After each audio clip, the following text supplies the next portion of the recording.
Welcome.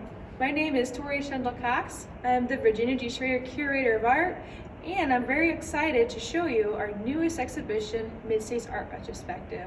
So if you can come on into our space, this is a collection of artwork that we have purchased through the Tri-State Art Exhibition, which now turned into Mid-States. And we have works from our first exhibition in 1948 up to the most recent art competition in 2018. And what you're seeing in here is a diverse body of works in our permanent collection. So yes, every piece in here is part of the Evansville Museum of Arts, History, and Science permanent collection. And one thing that was really fun about this exhibition is I've only been the Virginia G. Schrader Curator of Art for 2 years. I'm not from Evansville originally. And why that's important is when this exhibition came up on our curatorial calendar, I didn't put a lot of time in researching the collection before doing this exhibition. Why? Well, when we bring a juror to judge our Mid-States art competition, to choose the art pieces that we're going to exhibit and to choose the award winners and the ones that come into our permanent collection, we bring people outside of the Midwest so they don't have a bias.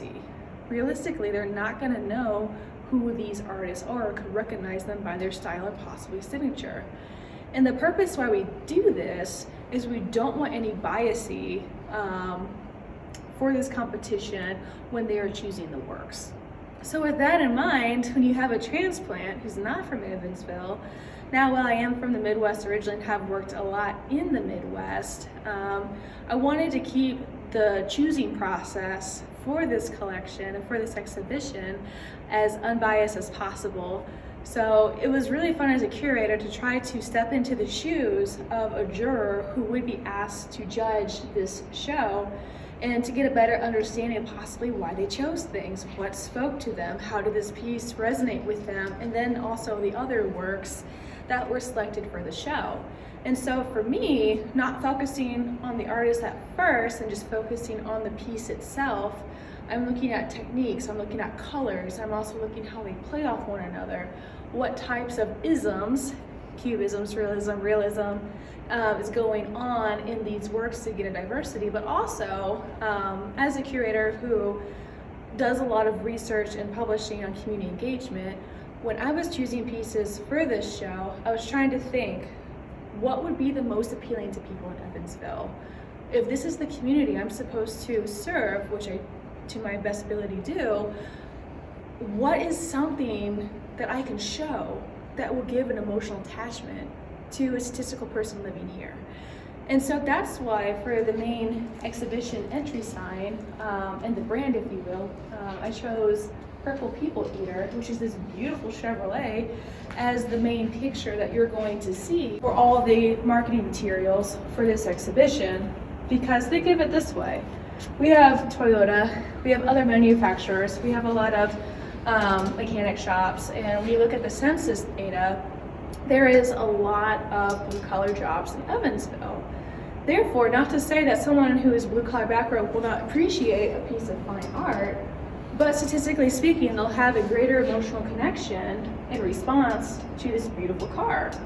Also, to take that data and to look at what are some of the most successful and continuous community activities and organizations in Evansville. There are a ton of car clubs and a lot of car shows. So it was using that information, that data, for example, putting them together to choose what is going on and going to be displayed in this exhibition. So while I try to keep it as unbiased as possible for the technique and art, I did want to think about the Evansville people. I did want to think about what is more realistic than to speak to you, and also cater to as many different age groups as well as backgrounds as I could. And so as we move through the exhibition, you're going to see scenes of Midwestern American life. You're going to see some familiar fan favorites of the Evansville community. You're going to see some beautiful large pieces that really speak to the viewer and show how diverse, again, our collection truly is. You're going to see some three-dimensional works as you come through.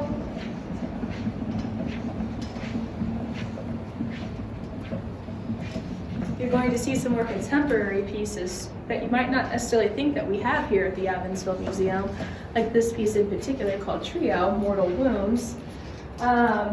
But also, we're going to show you some of our more edgier works, if you will, which is kind of what this wall is talking about on this section right here. And so, what we've decided to do as a team was to create these curatorial shorts. And what a curatorial short is, our marketer associate and myself are going to go to a couple pieces in this exhibition, and we're going to talk about them. And we're going to encourage that our viewers will send comments and hopefully interact with us virtually, as well as physically in this space too.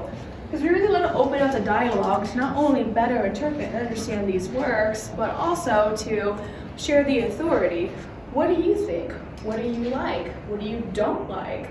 I would really love to hear from you too, because again, I wanted to create an exhibition with the public in mind, and it would be wonderful to know what your thoughts and your feelings are regarding these pieces. So I hope that helps to explain a little bit more into why certain pieces were chosen, what the curatorial process looked like, and I hope that you take a moment to watch some of these curatorial shorts. Thank you.